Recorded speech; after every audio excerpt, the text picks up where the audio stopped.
L'image, fait. Le son, fait. Nous avons commencé cette formation en parlant des deux types d'images que nous allons filmer, l'interview et les illustrations. Il est temps maintenant de parler du cadrage. Le cadrage, c'est choisir ce qui entre dans les limites du cadre de l'image. C'est un choix éditorial. Vous décidez de ce que voit ou ne voit pas votre spectateur. Vous décidez aussi du mode selon lequel votre spectateur perçoit l'information. Et que ce soit pour l'interview ou pour les illustrations, le cadrage va compter. Un premier conseil avec tout ça, soyez créatifs, surtout avec l'image. Ce qui va suivre est une recette qu'il vaut mieux suivre au début pour être sûr de créer une vidéo efficace, mais sentez-vous libre de vous en dégager lorsque vous aurez bien intégré tous ces éléments, que ce soit dans la construction de votre vidéo ou dans les plans que vous allez filmer.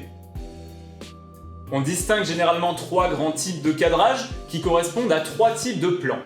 Il y a le plan d'ensemble ou plan large, le plan moyen et le plan serré ou gros plan. Les meilleures vidéos sont celles qui utilisent toute la variété de ces échelles de plans car elles disent toutes quelque chose de différent. Le plan d'ensemble pose un cadre, le plan moyen crée un personnage et le gros plan, lui, raconte une action. Vous vous souvenez de notre image de l'angle ? Je vous conseille de suivre avec votre cadrage le même cheminement dans la construction de la vidéo, c'est-à-dire commencer par des plans larges et petit à petit de resserrer vers les gros plans. Alors très concrètement, lors de l'interview, restez simple et optez pour une ou deux échelles de plans maximum, plan moyen et éventuellement plan serré. Commencez par le plan moyen et si vous voulez, rapprochez-vous vers le plan serré à la fin ou au milieu de l'interview. N'oubliez pas de débloquer le point lors de l'opération si vous l'aviez bloqué sur Filmic.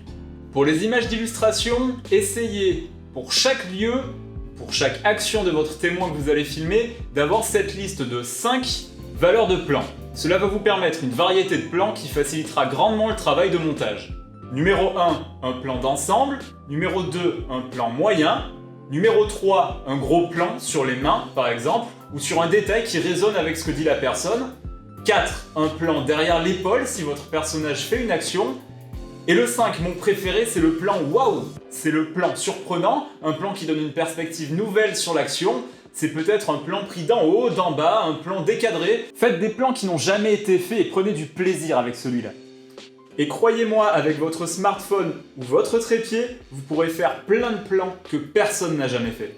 L'intérêt de ces plans-là, c'est d'attirer l'attention de votre spectateur, car un spectateur surpris est un spectateur attentif. Et un spectateur attentif est un spectateur qui sera plus intéressé par le message de votre vidéo. Et le message, on va essayer de le construire dans la prochaine vidéo.